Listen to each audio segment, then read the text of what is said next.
Hello every one. Onam സ്പെഷ്യലായിട്ട് ഇഞ്ചിപ്പുളിയാണ് ഉണ്ടാക്കാൻ പോകുന്നത്. ഇഞ്ചിപ്പുളി എന്നും പറയും, പുളിയിഞ്ചി എന്നും പറയും.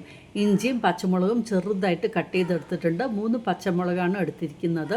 വെളിച്ചെണ്ണ ചൂടാക്കി അതിലേക്ക് കടുക് ഇട്ട് കൊടുത്തു. എന്നിട്ട് നമ്മുടെ ഉലുവ, പിന്നെ കരിവേപ്പില, ചുവന്ന മുളക് എല്ലാം ഒന്ന് പൊട്ടിയ ശേഷം നമ്മുടെ ഇഞ്ചിയും പച്ചമുളകും ആഡ് ചെയ്ത് കൊടുത്ത് നന്നായിട്ട് വറക്കണം. ബ്രൗൺ കളർ ആകുന്ന വരെ. ഒരു നാരങ്ങ സൈസ് പുളി വെള്ളത്തിലിട്ടിട്ടുണ്ടായിരുന്നു. ആ പുളി വെള്ളമാണ് ആഡ് ചെയ്ത് കൊടുത്തത്. പിന്നെ അതിലേക്ക് കുറച്ച് മഞ്ഞൾപ്പൊടി, കുറച്ച് മുളക് പൊടി, കായപ്പൊടി, പാകത്തിന് ഉപ്പും ചേർത്ത് നന്നായിട്ട് വീണ്ടും തിളപ്പിച്ചെടുക്കാം. നന്നായിട്ടൊന്ന് തിളപ്പിച്ച ശേഷം ഒരു അച്ച് ശർക്കര ഇട്ടാൽ മതി. ഞാൻ അതൊന്ന് ഉരുക്കിയെടുത്തിട്ടുണ്ട്. അപ്പോൾ ആ ശർക്കര പാനിയാണ് ചേർക്കുന്നത്. എന്നിട്ട് വീണ്ടും നന്നായിട്ട് ഒരു 3-4 മിനിറ്റ് അങ്ങോട്ട് തിളപ്പിച്ചെടുക്കാം. അങ്ങനെ നല്ല ടേസ്റ്റി ആയിട്ടുള്ള നമ്മുടെ ഇഞ്ചിപ്പുളി ഓണത്തിൻ്റെ സ്പെഷ്യൽ റെഡി ആയിട്ടുണ്ട്.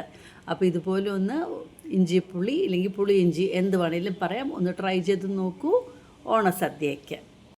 ഇത് ഇരിക്കും തോറും ഒന്ന് കുറുകുകയും ചെയ്യും. അങ്ങനെ നല്ല ടേസ്റ്റി ആയിട്ടുള്ളൊരു ഇഞ്ചിപ്പുളി ഓണത്തിന് റെഡി ആയിട്ടുണ്ട്.